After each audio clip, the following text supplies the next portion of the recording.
Hello everyone and welcome to my YouTube channel. Today we are going to discuss about how to turn off stolen device protection on your iPhone iOS 26 without Face ID.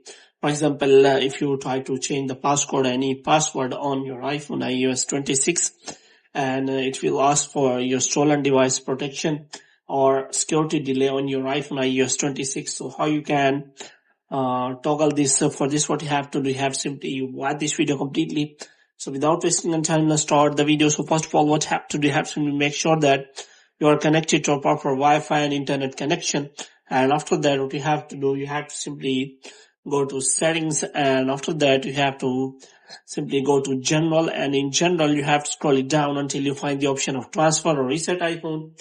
And here you have to simply click on reset, and you have to reset all of your network settings. And after resetting all of your network settings, you have to simply go back.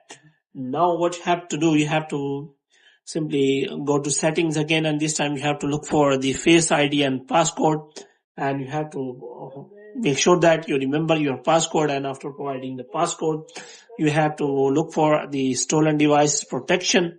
And here, if you want to turn off the stolen device protection, you have to make sure that your Face ID is working properly, or otherwise your stolen device protection will not be turned off, because it always asks for the Face ID as you turn off the stolen device protection.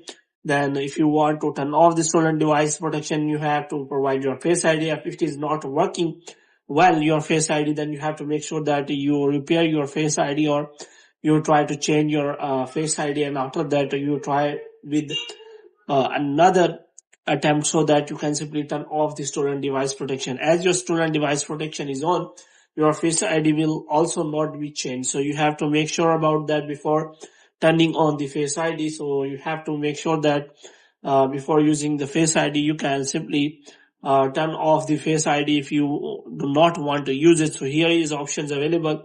If you want to use for iPhone unlock, iTunes and App Store, contactless payment, and also for another apps, you have to simply turn off the Face ID. So you will not be able to raise Face ID even when your stolen device protection is on.